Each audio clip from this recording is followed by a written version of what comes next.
తిరుమల శ్రీవారి దర్శనంకి వచ్చే భక్తులకు ఎస్ఎస్డి టోకెన్స్ పై చాలా సందేహాలతో ఇబ్బంది పడుతూ మనకైతే మెసేజెస్ అనేది చేస్తూ ఉన్నారు.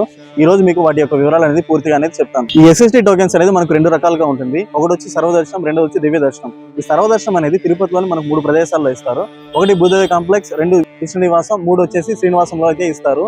ఈ దివ్య దర్శనం అనేది మనకు తిరుపతిలో భూదేవి కాంప్లెక్స్ లో మాత్రమే ఇస్తారు. అది మీకు వెనకాల కనిపిస్తూ ఉంది.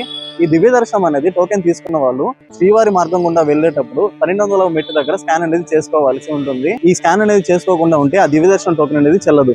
ఈ సర్వదర్శనం టోకెన్ తీసుకున్న వాళ్ళకి అలాంటి రూల్స్ ఏమీ ఉండవండి. మీ టైం ప్రకారంగా మీరు తిరుమల వెళ్ళి డైరెక్ట్ గా దర్శనం అనేది చేసుకోవచ్చు. అదే విధంగా ఈ 2 టోకెన్లు తీసుకున్న వాళ్ళకి ఒక లడ్డు అనేది ఫ్రీగా ఇస్తారు. అంతే అండి. ఈ టోకెన్స్ లలో మిగిలిన ఏ రకాలు కూడా ఉండవు. అవి ఎక్కడా కూడా ఇవ్వరు. మీకు చెప్పిన ఈ ప్లేస్లలో మాత్రమే ఇస్తారు. ఒకటి వచ్చి దివ్య దర్శనం టోకెన్, రెండోది వచ్చి సర్వదర్శనం టోకెన్. అంతేకాని వేరే ఏ టోకెన్ లో కూడా ఇవ్వరండి.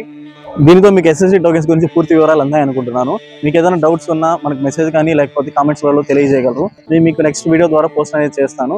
అదే కాకుండా తిరుమల నుంచి ఏ ఇన్ఫర్మేషన్ వచ్చినా కూడా మీకు వెంటనే వీడియో చేస్తానని నేను పోస్ట్ చేయడం చేస్తాను. మరిన్ని తిరుమల అప్డేట్స్ కోసం మన ఛానల్ సబ్స్క్రైబ్ మరియు ఫాలో చేయండి. ఓం నమో వెంకటేశాయ.